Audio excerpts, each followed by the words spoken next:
क्या आपने अपनी पेंशन का जुगाड़ कर लिया है? अगर आपको अपनी सेल्फ रिस्पेक्ट इंपॉर्टेंट है तो रिटायरमेंट की प्लानिंग आज से अभी से ही कर लीजिए। नहीं तो अपनी और अपने स्पाउस की छोटी छोटी जरूरतों के लिए भी दूसरों के आगे हाथ फैलाना पड़ सकता है। मनी मेक्स द मेयर गो। पैसा है तो सुख, शांति, सुकून, मान सम्मान सब है। एक बार को अगर बच्चों की हायर एजुकेशन या उनकी शादी की तैयारी में कुछ कमी भी रह जाती है तो आप उस समय लोन ले लेंगे। लेकिन क्या बुढ़ापे में बाकी की सारी जिंदगी आराम से जीने के लिए लोन मिल जाएगा? I doubt. तो फिर क्यों ना आज से ही रिटायरमेंट की प्लानिंग कर ली जाए, क्योंकि उस समय तो इन्फ्लेशन रेट के हिसाब से भी खर्च काफी बढ़ जाएगा। इनकम तो रहेगी नहीं, रोटी कपड़े की रिक्वायरमेंट तो रहने ही वाली है ना।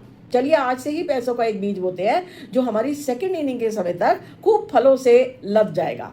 और यदि आपके पास कुछ एफडी पड़ी हुई है, या फिर कोई रिटायरमेंट कॉर्पस आपको मिला है, या फिर कोई प्रॉपर्टी बेचने पर हैवी अमाउंट आपकी पोजीशन में है, या फिर किसी विल गिफ्ट के जरिए या फिर कहीं से भी एक अच्छी खासी रकम आपको प्राप्त हुई है, तो उसे यूं ही छोड़ने की बजाय अपने बेहतर सुनहरे भविष्य के लिए काम पर लगा दीजिए।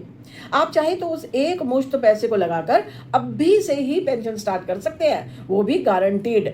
हमारे देश ने तो फ्रीडम पा ली है। आप कब अपने आप को पेंशन टेंशन फ्री कर रहे हैं? हम 80th इंडिपेंडेंस डे के उपलक्ष्य में 80 परिवारों को गारंटीड पेंशन टेंशन फ्री करने के मिशन पर काम कर रहे हैं। आप भी इसका फायदा उठा लीजिए। मैसेज करिए PTF।